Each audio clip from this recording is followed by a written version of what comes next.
Բարև ձեզ, ես Արտեմ Սահակյանն եմ։ Մենք շարունակում ենք մեր առցանց դասընթացը էլեկտրադինամիկա ընդհանուր խորագրով։ Նախ ես կուզեի ողջունել իմ բոլոր բաժանորդներին եւ հյուրերին։ Այս դասի ընթացքում, ինչպես նախորդ բոլոր դասերի ընթացքում, մենք առայժմ քննարկում ենք ներածական բաժինը, որի առաջի մի քանի դասերը նվիրված էին ընդհանուր հարցերին, իսկ նախորդ դասը եւ այսօրվա դասը դա մաթեմատիկայի բաժիններն են եւ այդ բաժինները անհրաժեշտ են էլեկտրադինամիկայի տեսությունը հասկանալու համար եւ խնդիրները լուծելու համար։ Այսօր մենք կդիտարկենք վեկտորական անալիզի տարերի երկրորդ մասը։ Առաջին մասում մենք քննարկեցինք սկալար դաշտերը եւ նրանց հիմնական բնութագիրը, որը կոչվում է գրադիենտ, ինչպես նաեւ նաբլա օպերատորը։ Իսկ այսօր մենք կդիտարկենք վեկտորական դաշտերի վեկտորական բնութագրերը, որոնք են դիվերգենցիան եւ ռոտորը։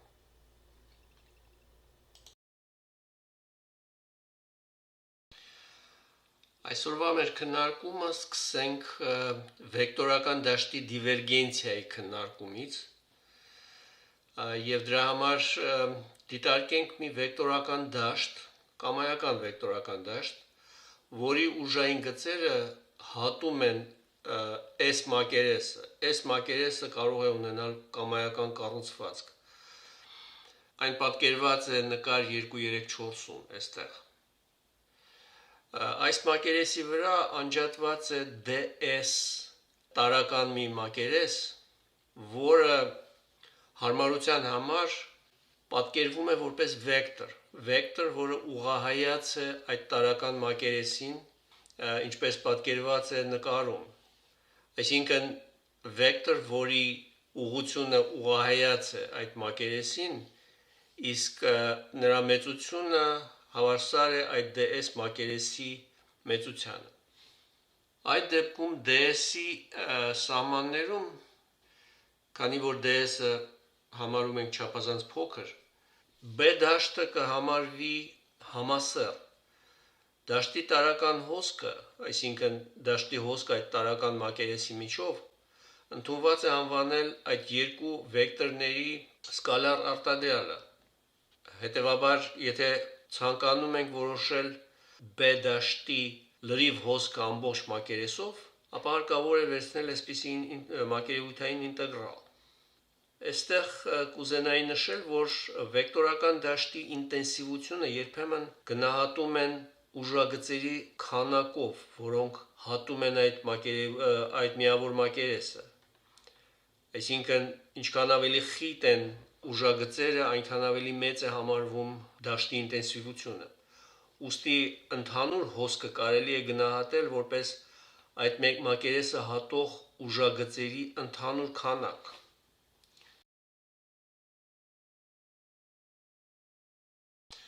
Այժմ B վեկտորական դաշտի դիվերգենցիան որոշելու համար վերոհիշյալ S մակերեսը հարկավոր է ընտրել փակ, այսինքն մենք կարող ենք ընտրել տարածական մի ծավալ, որը բնականաբար կունենա փակ մակերես եւ պարզության համար դա ընտրենք խորանարդի տեսքով, ինչպես պատկերված է 2.3.5 նկարի վրա։ Բոլոր այդ տարական մակերեսները,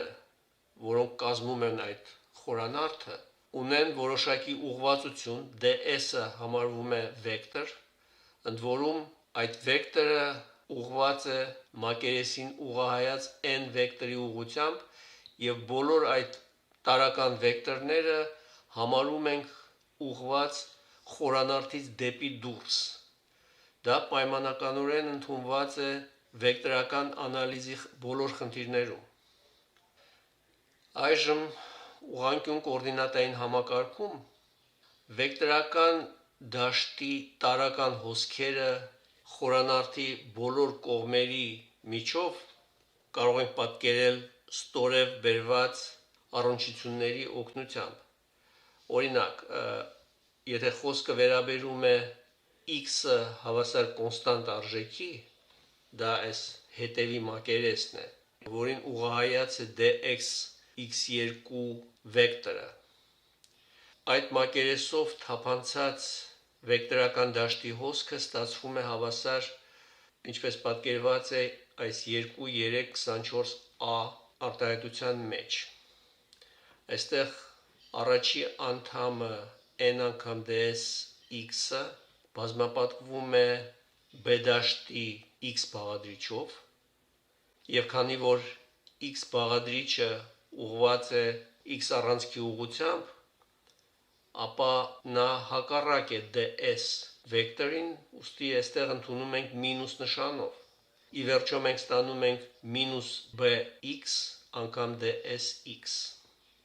Նույն ձևով մենք կարող ենք կազմել b դաշտի հոսքը նրա դիմացը գտնվող մակերևույթի միջով։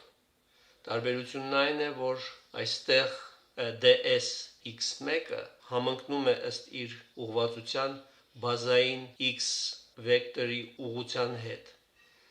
Ուստի արդյունքը ստացվում է bx պլյուս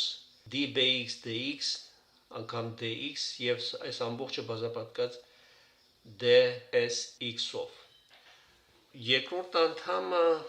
որը այս փակագծերի ներսում է ընդգրկված, իրենից ներկայացնում է b դաշտի փոփոխությունը x առանցքի ուղղությամբ։ Դա հաշվի է առնված որպես գծային մի անդամ, նկատի ունենալով, որ ծավալը բավականաչափ փոքր է եւ նույնիսկ կամայական փոփոխության օրենք ունենալիս մենք միշտ էլ կարող ենք փոխարինել նա գծային ինտերպոլյացիայով։ Հաջորդը y առանցքի ուղղությամբ մենք ունենք նույն ձևով y հավասար հաստատուն արժեքի ստացվում է d phi y2-ը, նույն ձևով ինչպես մենք արեցինք x առանցքին ուղղահայաց կողմի համար, այստեղ մենք ստանում ենք մինուս by dsy։ Այնուհետև d phi y1-ը, որը ըստ էության y plus dy հաստատուն արժեքի համար այս խորանարդի կողմն է, դրա համար մենք ստանում ենք փակագծերում by plus dby dy անգամ dy dsy եւ այլն։ Եվ այդպես շարունակ մնացած երկու կողմերի համար մենք ստանում ենք 2, 3, 24e եւ 2, 3, 24f արտահայտությունները։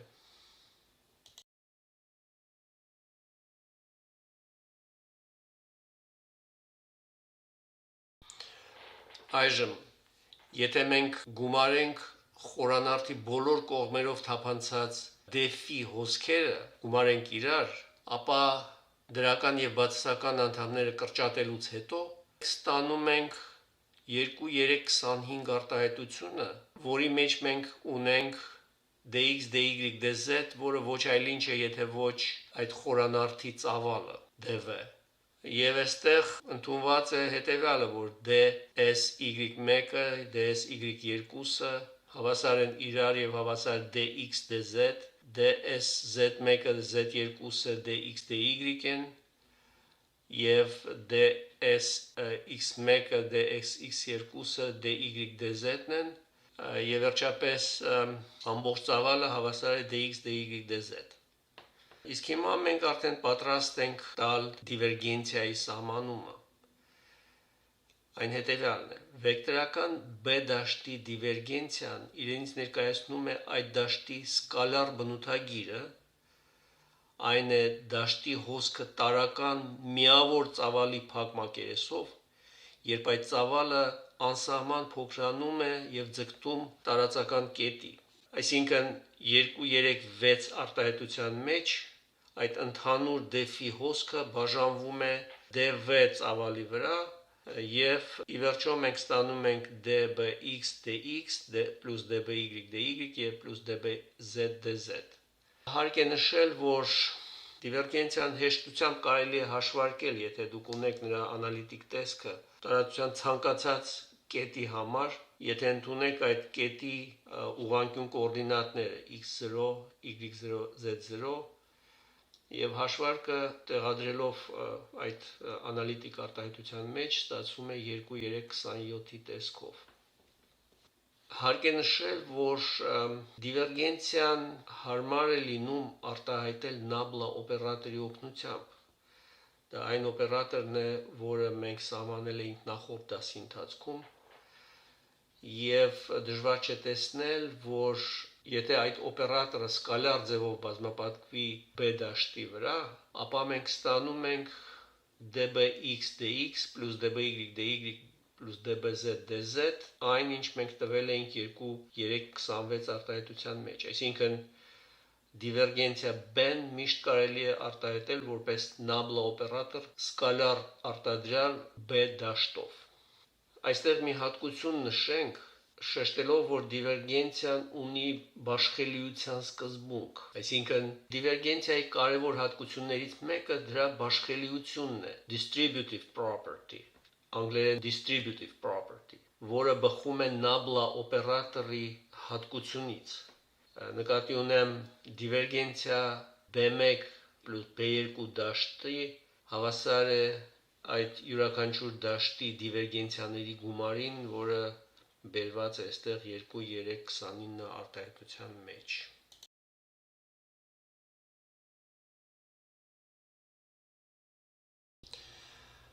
Իսկ այժմ տեսնենք, թե ինչպես է որոշվում վեկտորական դաշտի դիվերգենցիան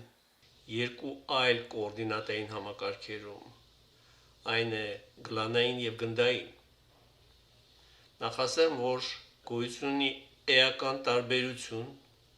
մաթեմատիկական մոտեցումների տեսակետից եւ դուրսբերումների տեսակետից։ Դա այն է, որ երբ մենք գործ ունենք ուղղանկյուն կոորդինատային համակարգի հետ, ապա տարածության կետից կետ անցնելիս նրա միավոր բազային վեկտորների կողմնորոշումը տարածության մեջ չի փոխվում, այլ մնում է կայուն։ Ինչ վերաբերում է գլանային եւ գնդային կոորդինատային համակարգերին, ապա կետից կետ անցնելիս այդ վեկտորները լինելով փոխուղղահայաց կարող են պտտվել որևէ առանցքներից մեկի կամ երկուսի շուրջ։ Ես դա նախկինում արդեն ակնարկել էի նախորդ դասերից մեկում։ Սկսենք այժմ գլանային կոորդինատային համակարգից։ Այստեղ 2,330 արտահայտության մեջ բերված է դիվերգենցիայի արտահայտությունը, արտահայտված որպես սկալար արտադրյալ, նաբլա օպերատորի եւ դաշտի վեկտորական մեծության։ Եվ նաբլա օպերատորի տեսքը մենք կարող ենք վերցնել նախկինում արդեն որոշված այս 2,313 արտահայտությունից։ Եթե բաց անենք այս կլոր փակագծերը եւ փորձենք զույգ արտադրյալները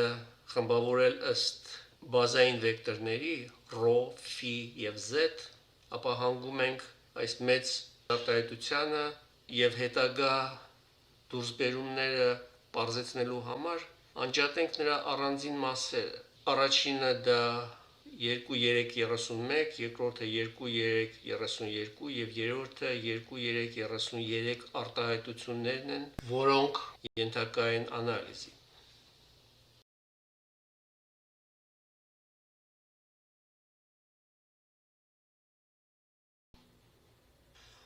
Այժմ փորձենք վերլուծել գլանային համակարգում դիվերգենցիայի արտահայտության առաջին մասը, որը մենք անջատել էինք 2,330 արտահայտությունից։ Այստեղ մենք տեսնում ենք կլոր փակագծերում մենք ունենք արտադրյալներ։ Ρ միավոր վեկտորը b ρ-ով, φ միավոր վեկտորը b φ-ով եւ z միավոր վեկտորը b z-ով։ Սրանք անհրաժեշտ է անջատել իրարից, այսինքն ներկայացնել, ինչպես ցույց է տված 2,331 արտահայտության մեջ, եւ եթե փորձենք հասկանալ առաջի, երրորդ եւ հինգերորդ արտահայտությունների իմաստը, ֆիզիկական էությունը, ապա դա ոչ այլ ինչ է, եթե ոչ ρ վեկտորի ածանցյալը, այսինքն ρ վեկտորի փոփոխությունը կախված ρ կոորդինատից։ Նույնը վերաբերում է dφ դեռ արտահայտությանը եւ dz դեռ արտահայտությանը։ Այսինքն տվյալ դեպքում մենք նկատի ունենք ոչ թե ρ վեկտորի բացարձակ արժեքի փոփոխությունը, քանի որ այն միավոր է, այլ նրա դիրքորոշումը տարածության մեջ։ Դրա համար եկեք դիմենք նկար 2.3.6-ին։ Այստեղ ցույց է տված գլանային կոորդինատի x-y հարթության մեջ պատկերը, այսինքն ինչպես է կետի պրոյեկցիան արտացոլվում x-y հարթության վրա։ Ռոմ եւ ֆին այստեղ ցույց տված դա այդ կետի կոորդինատներն են, իսկ ρ վեկտորը եւ φ վեկտորը դա միավոր վեկտորներն են, որոնք ունեն համապատասխան ուղղություն։ Հիմա եթե մենք փոփոխենք ρ-ի կոորդինատի արժեքը դեռ-ով, ասենք, փոքր աճ տանք այդ կոորդինատին, ապա ինչպես պատկերված է նրա նկար 2.3.6-ում, մենք տեսնում ենք, որ միավոր վեկտորների դիրքը չի փոխվում, այսինքն նա մնում է անփոփոխ, նույնը վերաբերում է նաև միավոր z վեկտորի դիրքին։ Դա նշանակում է, որ քանի որ փոփոխությունը 0 է, ապա առաջի անդամը մենք կարող ենք անտեսել, երրորդը կարող ենք անտեսել եւ 5-րդը կարող ենք անտեսել եւ ի վերջո հանգել այսպիսի արտահայտության 2.3.31a արտահայտության, դա վերաբերում է միայն առաջին մասին։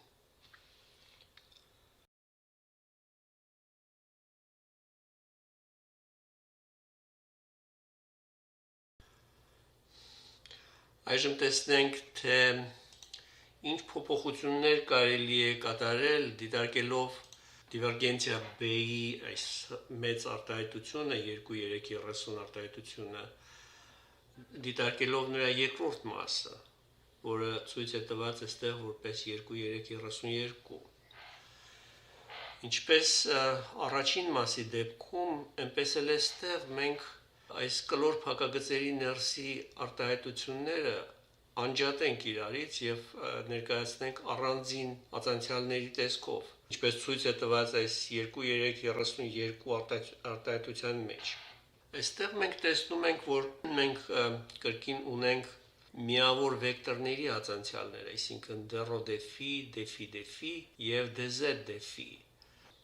Որպեսզի հասկանանք, թե ինչ է տեղի ունենում այստեղ այս դեպքում, եկեք դիտարկենք սկզբնական դիրքը, ρ եւ φ միավոր վեկտորների սկզբնական դիրքը, որը մենք կնշանակենք ρ1 եւ φ1։ Եթե որոշակի չնչին աճ ենք տալիս φ կոորդինատին, այսինքն ընդունում ենք φ + dφ, ապա պարզ է, որ դիտարկվող կետի հորիզոնական պրոյեկցիան կընդունի նոր դիրք եւ նրան համապատասխանող միավոր վեկտորները կընդունեն ρ2 եւ φ2 դիրք։ Տեսնենք, թե ինչքանով է փոփոխվում ρ վեկտորը։ Դրա համար դիմենք հաջորդ պատկերին, այստեղ մենք տեսնում ենք, որ սկզբնական դիրքը ρ1 է,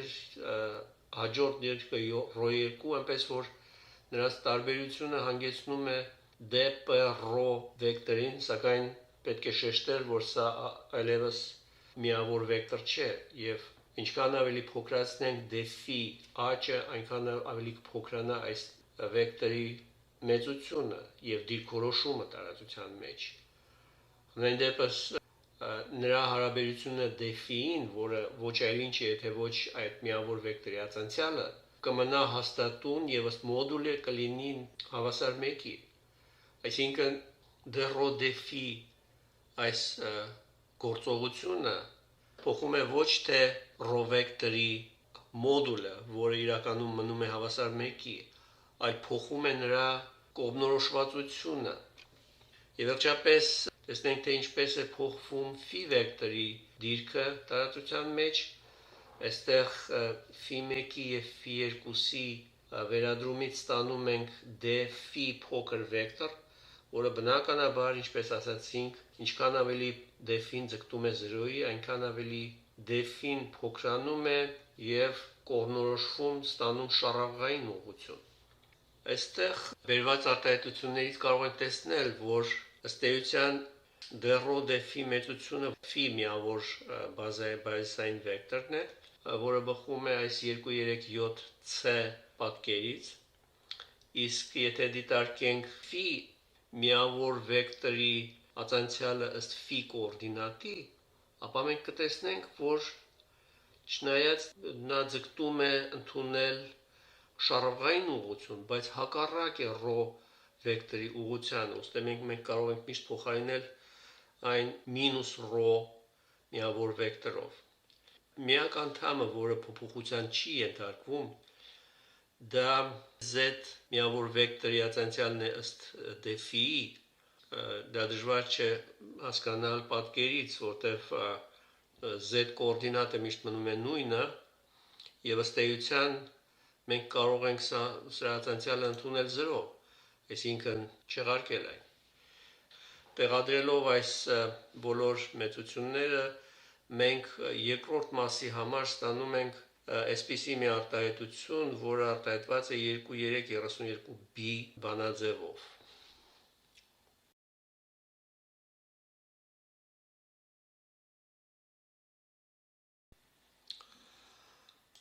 Այժմ դիտարկենք մեր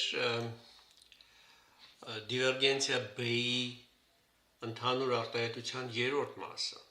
որը պատկերված է այստեղ։ Եթե ինչպես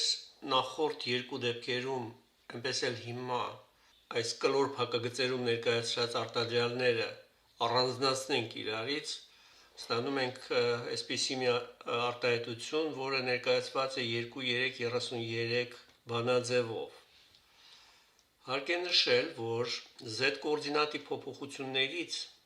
այս ρ, φ եւ z միավոր բազային վեկտորները կախված չեն բացարձակ։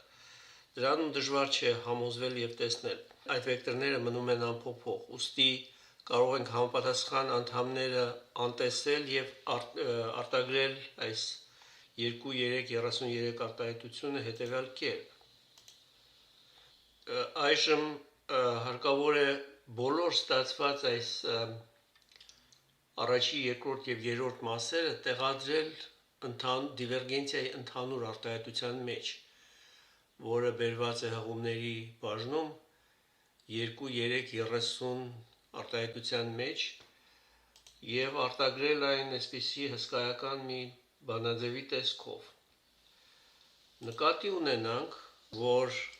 մենք ունենք այսպիսի առնչություններ, որը պայմանավորված են սկալար արտադրյալի հատկություններով։ Եվ եթե սա մենք հաշվի առնենք եւ օգտագործենք այս վերջի գրված մեծ արտահայտության մեջ, ապա այն կարելի է արտագրել այսպիսի տեսքով, որը վերջնականորեն ստանում է 2-3-34 բանաձևի տեսք։ Սա վեկտորական դաշտի դիվերգենցիայի այն ընդհանուր արտահայտությունն է կլանային կոորդինատներում, որը ընդունված է բոլոր դասագրքերում եւ մատենագրություններում։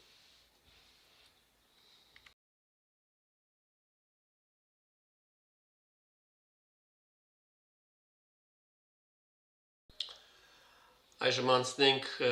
գնդային կոորդինատային համակարգերում դիվերգենցիայի դիտարկմանը։ Այս համակարգերում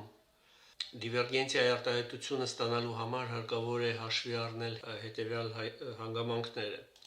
Առաջինը, կետի տարածական դիրքը փոփոխելիս ընդհանուր դեպքում փոփոխվում են միաժամանակ երկու կոորդինատներ՝ թետա եւ ֆի, առաջացնելով միավոր բազային վեկտորների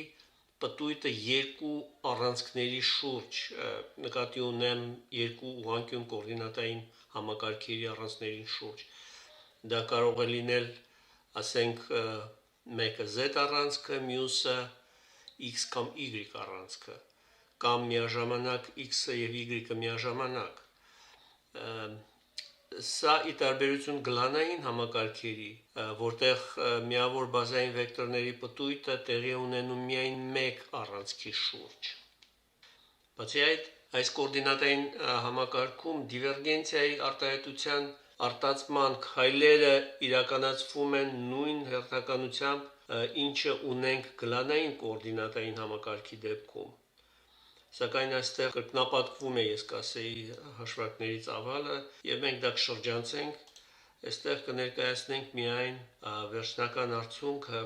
որը բերված է 2.335 արտահայտությամբ եւ որտեղ օգտագործված է գնդային կոորդինատում Nabla օպերատորի արտահայտությունը։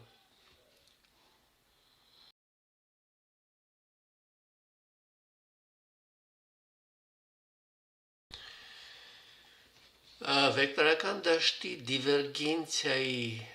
հասկացության հետ կապված է հետաքրքիր մի թեորեմ, որը կոչվում է դիվերգենցիայի թեորեմ կամ երբեմն անվանում են Գաուսի թեորեմ։ Այդ թեորեմը էական դեր է խաղում էլեկտրամագնետիզմի եւ մասնավորապես էլեկտրադինամիկայի տեսության մեջ եւ նրա խնդիրների լուծման համար։ Որպեսզի հասկանանք այդ թեորեմի էությունը, պատկերացնենք կամայական մի B դաշտ տարածության մեջ եւ այդ դաշտի ամբողջ տարածության մեջ անջատենք մի որևէ ծավալ, որը անվանենք V total, եւ այդ ծավալը բաժանենք առանձին մանր տարական ծավալների, ինչպես ցույց է տված նկար 238-ի վերևի մասում։ Պարզ է դառնում, որ այդ ամբողջ ծավալը հավասար է ծավալային ինտեգրալ այդ dv տարական ծավալների գումարից։ Նկատի ունենանք նաև, որ այդ ծավալը ունի արտաքին փակ մակերևույթ եւ նշանակենք այն S տառով։ Այժմ եթե այդ V ծավալի որոշակի մի մասը անջատենք, ինչպես ցույց է տված նկարի վրա, անջատենք եւ խոշորացնենք, ապա մենք կտեսնենք, որ եթե վերցնենք որպես օրինակ dv1 տարական ծավալը, որը ունի ds արտաքին վեկտոր, այսինքն նրա այդ dv1 տարական ծավալի արտաքին ds վեկտորը, որը կետից կետ իհարկե փոխվում է ըստ իր ուղղության եւ ուղղված է այդ ծավալից դուրս։ Այսինքն լինելով ուղղված այդ ծավալից դեպի դուրս, հարևան տարական տիրույթների համար dv2-ից մինչև dv8-ը այն հանդես է գալիս հակառակ նշանով, քանի որ դուրս եկող ds վեկտորները dv1 ծավալից հանդես են գալիս որպես մյուս տարական հարևան ծավալների համար ներս մտնող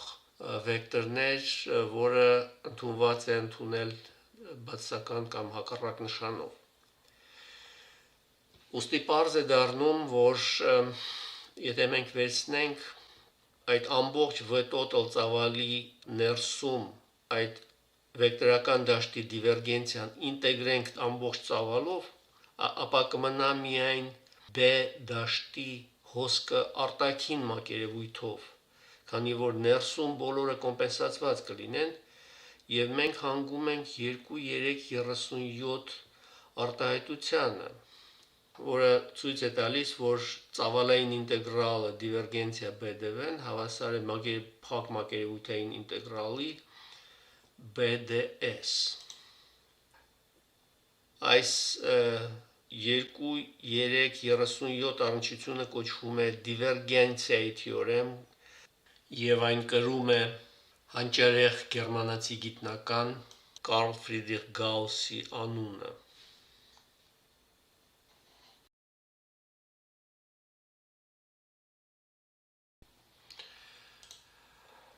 Այժմ անցնենք վեկտորական դաշտի մեկ ուրիշ բնութագրի ռոտորի դիտարկմանը, որը հանդես է գալիս որպես վեկտորական դաշտի վեկտորական բնութագիր, տարբերություն դիվերգենցիայի, որը ըստ էության վեկտորական դաշտի սկալար բնութագիր է։ Եվ այստեղ որպեսզի դիտարկենք վեկտորական դաշտի ռոտորը, տանք մի սահմանում վեկտորական դաշտի ցիրկուլյացիային։ Դիցուկ ունենք մի որևէ կամայական մակերես, որը ըստ էության բաց մակերես է եւ որի կոնտուրը, եզրագիծը փակ կոնտուր է։ Եվ նշենք, որ B դաշտի ցիրկուլյացիան, որը ես թարգմանել եմ որպես շրջանառություն, սահմանվում է որպես B դաշտի գծային C ինտեգրալ, փակ L կոնտուրի շուրջ, եւ ինչպես պատկերված է նկար 239-այում, C-ն հավասար է ինտեգրալ փակ կոնտուրով BDL։ Այստեղ իմաստ ունի դիտարկել մի օրինակ 1-ը, որի համար բերված է այստեղ նկար 239b-ն, եւ որտեղ մենք դիտարկում ենք ուղղանկյուն փակ ABCD կոնտուր տեղադրված համասեռ B վեկտորական դաշտում, այսինքն համասեռ ասելով մենք նկատի ունենք ուժային գծերը զուգահեռ այսպես բաշխված են, ինչպես ցույց է տված նկարի վրա։ Այստեղ մենք կարող ենք այդ կոնտուրի ցիրկուլյացիան բաժանել մի քանի մասերի, ընդունելով, որ AB երկարությունը բնորոշվում է միավոր DLAB վեկտորով, ըստ էության DLAB-ն իրենից ներկայացնում է X միավոր բազային վեկտորը, բազմապատկած այդ AB հատվածի dx երկարությամբ։ Նույնը մենք ունենք dlbd-ն, որը հավասարվում է y միավոր բազային վեկտոր անգամ dl, այսինքն անգամ bd հատվածի երկարությանը, dldc-ն, որը հավասար է մինուս x dx, քանի որ ուղղված է x կոորդինատին հակառակ, եւ վերջապես dlc-ն, որը հավասար է մինուս y dy, որը նույնպես ուղղված է y կոորդինատին հակառակ։ Ուստի մենք կունենանք այսպիսի մի ցիրկուլյացիայի արտահայտություն, որը բերված է այստեղ որպես 2340 արտահայտությունը, եւ դժվար չէ տեսնել, որ այն դառնում է հավասար 0-ի, եթե տեղադրենք նրա dl բոլոր այս արժեքները։ Կուզենայի այստեղ անել մի նշում, այսպիսի վեկտորական դաշտերը, որտեղ դաշտի ուժագծերը ունեն սկիզբ եւ վերջ, ինչպես պատկերված է նկար 239b-ում, եւ որտեղ ցիրկուլյացիան փակ կոնտուրի երկայնքով հավասար է 0-ի, կոչվում են պոտենցիալ դաշտեր։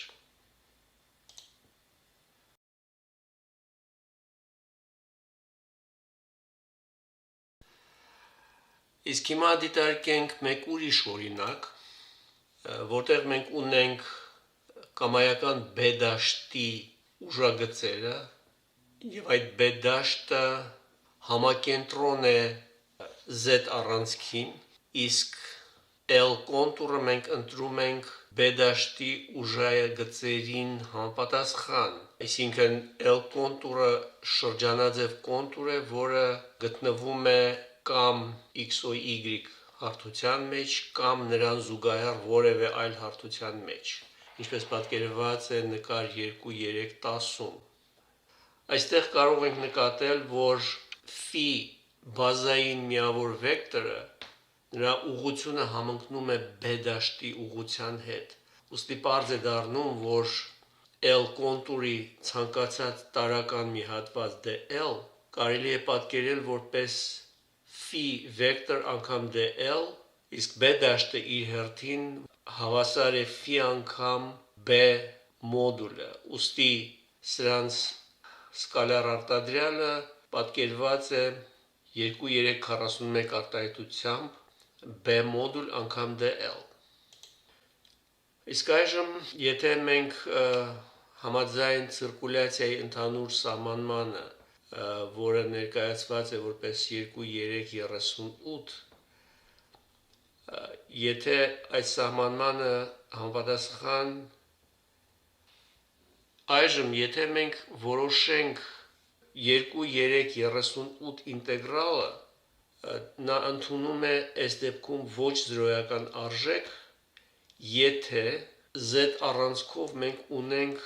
որոշակի I հոսանք, իսկ ցիրկուլյացիայի շրջանը համակենտրոն է մագնիսական B դաշտի ուժագծերին, Այդ դեպքում պարզ է դառնում, որ ամպերի օրենքին համաձայն ցիրկուլյացիան ցեն ստացվում է հավասար μ0 անգամ e, այսինքն մենք կարող ենք ներկայացնել այն որպես 2.342 արտահայտություն։ Ուստի այստեղից կարող ենք նաև որոշել B դաշտի, տվյալ դեպքում դա մագնիսական դաշտի ինդուկցիայի ուժագծերն են, որոնք ըստ էության համակենտրոն են եւ այսպես շրջանաձև տեսք ունեն տարածության մեջ շրջապատելով Z առանցքը։ Եթե այս դեպքում L կոնտուրի տարածական դիրքորոշումը ընտրվի այնպես, որ նրա ոչ մի dl տարական հատված չպարունակի phi միավոր վեկտորին զուգընթաց կոմպոնենտ, ապա ցեն ցիրկուլյացիան կհավասարվի 0-ի, անկախ նրանից, թե ունենք Z առանցքով ուղղված հոսանքը թե ոչ։ Այստեղից մենք կարող ենք որոշ նշումներ անել եզրակացությունների տեսքով։ Առաջինն այն է, որ դիտարկված երկու օրինակներից պարզ է դառնում, որ ցիրկուլյացիան կախված է L կոնտուրի տարածական դիրքորոշումից։ Եթե ունենք վեկտորական դաշտ, որի ուժագծերը փակ են, ապա հանգում ենք վերջավոր ցիրկուլյացիայի եւ այդպիսի դաշտերը կոչվում են մրրկային դաշտեր։ Եվ երրորդը, եթե դաշտը պարունակում է եւ պոտենցիալ, եւ մրրկային բաղադրիչներ, ապա ցիրկուլյացիան թույլ է տալիս որոշել միայն մրրկային բաղադրիչը C կոնտուրի պատշաճ դիրքորոշման դեպքում։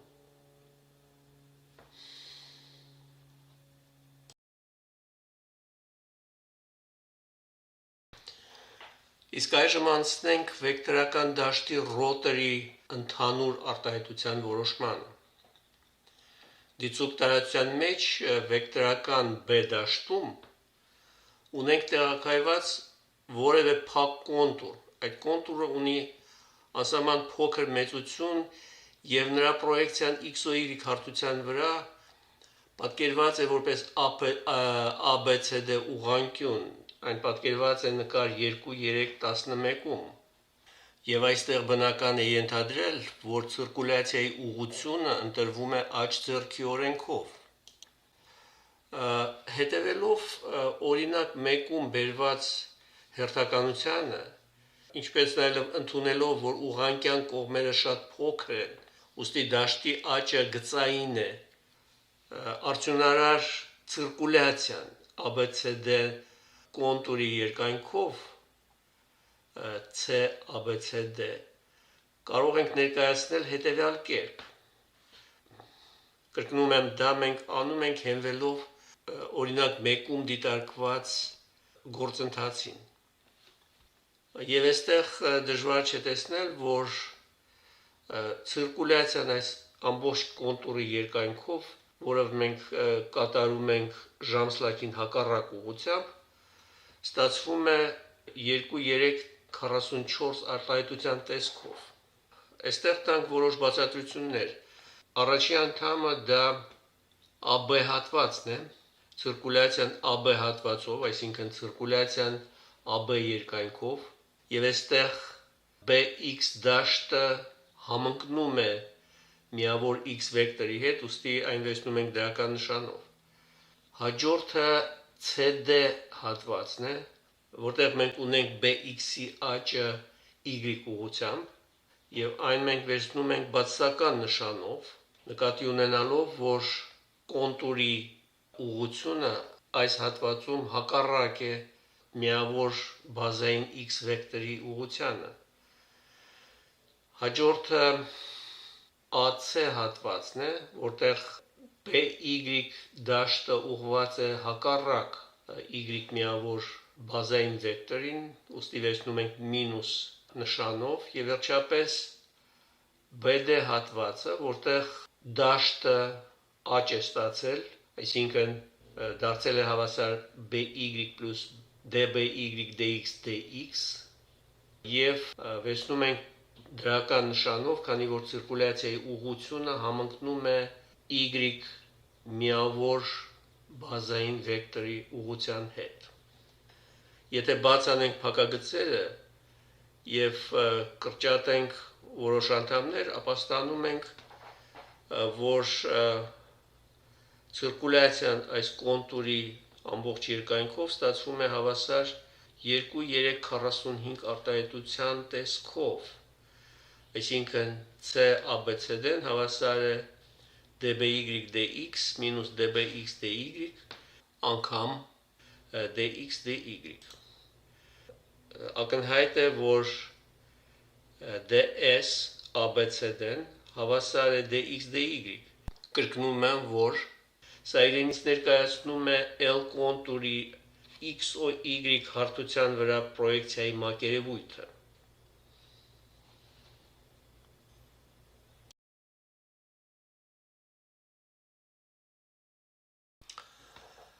Այժմ, եթե նկատի ունենանք,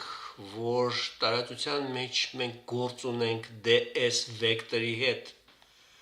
որը ըստ էության կարող է ունենալ կամայական դիրք, ինչպես պատկերված է նկար 239a-ում, եւ այն ուղղահայաց է այդ վեկտորի մակերեսին։ Պարզ է, որ եթե ինքը մակերեսը պրոյեկտվում է x-y հարթության վրա, հանգեցնելով ds ABCD ուղղանկյանը, որը մենք նշել էինք, պարզ է դառնում, որ ds վեկտորը հարկավոր է պրոյեկտել z առանցքի վրա, կարճ ասած բացարձակ արժեքով ds ABCD տարական մակերևույթը, որը հավասար էր dx անգամ dy, ոչ այլ ինչ է, եթե ոչ ds վեկտորի z պրոյեկցիան, եւ այն արտահայտվում է z միավոր բազային վեկտորի սկալար արտադրյալով ds վեկտորի հետ։ Այժմ փորձենք տալ սահմանում, ինչ է իրենից ներկայացնում վեկտորական դաշտի ռոտորը։ Դաշտի ռոտորը իրենից ներկայացնում է մի վեկտոր, որը սահմանվում է որպես ցիրկուլյացիայի մակերևույթային խտություն դաշտի տվյալ տարածական կետում։ Մակերևույթային խտություն ասելով նկատի ունենք հետևյալը. ռոտորի մոդուլը հավասար է տարական միավոր մակերևույթի շուրջ նրա ցիրկուլյացիայի արժեքին, այսինքն ընդունվում է, որ դիտարկվող տարածական կետը գտնվում է միավոր տարական անսահման փոքր մակերևույթ ունեցող մակերեսի վրա,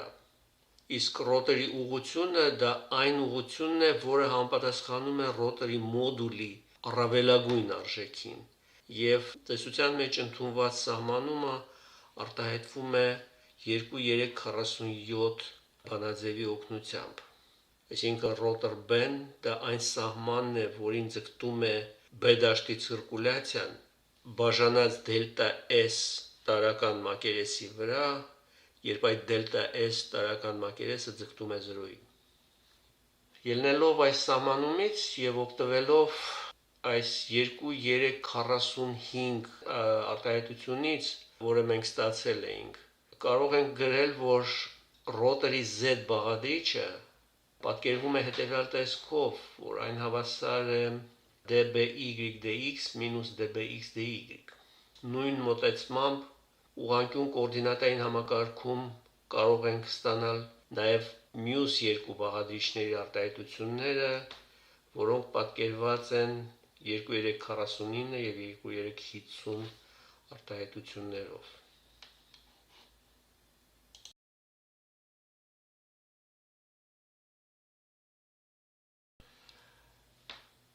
Այժմ մենք կարող ենք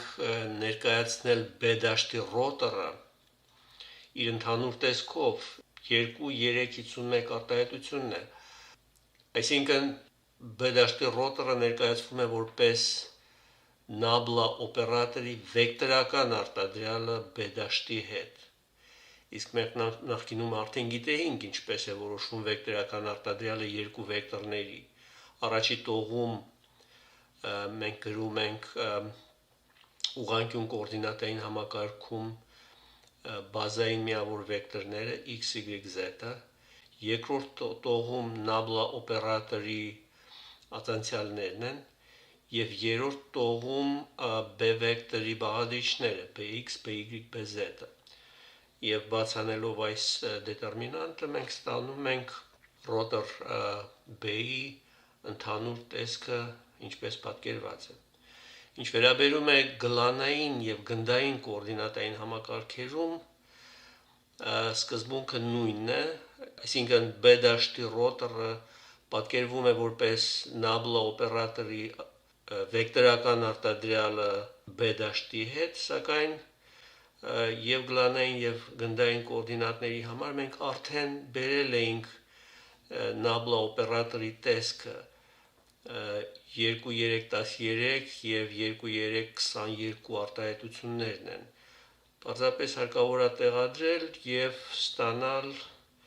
նրանց լրիվ արտահայտությունները 2.3.52 եւ 2.3.53 արտահայտությունների տեսքով։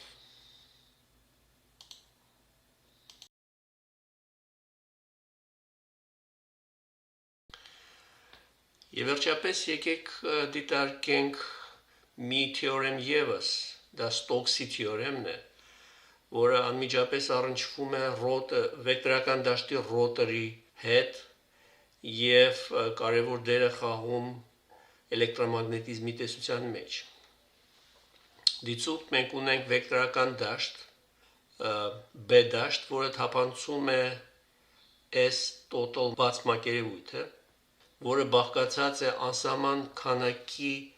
անչափ փոքր DS տարական մակերևույթներից, այսինքն ինչպես պատկերված է 2.3.54-ում, S total-ը հավասար է մակերևույթային ինտեգրալ բոլոր այս DS հատվածներից։ L-ը իրենից ներկայացնում է S մակերևույթի արտաքին փակ կոնտուրը, ինչպես պատկերված է նկար 2.3.12-ում։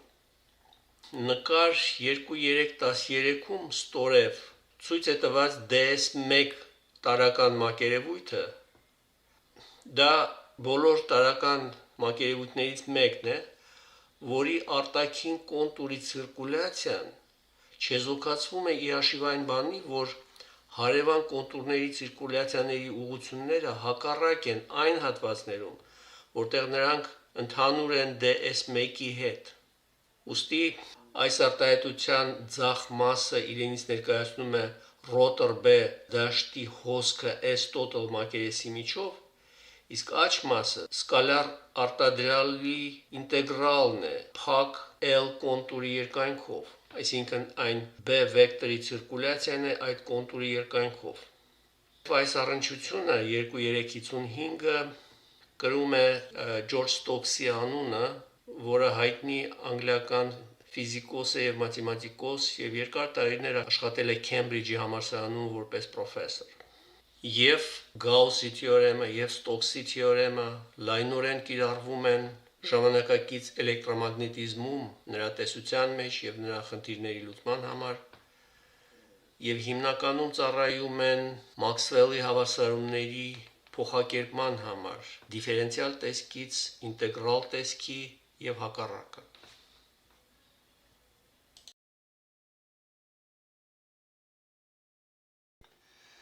Սրանով մենք ավարտում ենք այսօրվա դասը։ Հաջորդ անգամ մենք կքննարկենք կոմպլեքս թվերը, նրանց չափազանց կարևոր դերը էլեկտրադինամիկայի տեսության մեջ, ինչպես նաև տեխնոլոգիաների, մասնավորապես կապի տեխնոլոգիայի, ինֆորմացիայի տեսության մեջ նրանց չափազանց կարևոր դերը։ Ես խնդրում եմ չմոռանաք սեղմել լայք կոճակը եւ բաժանորդագրվել, որպեսզի ստանաք հիշեցումներ հաջորդ հոլովակների վերաբերյալ։ Շնորհակալ եմ մասնակցության համար եւ ցանկանում լավագույնը։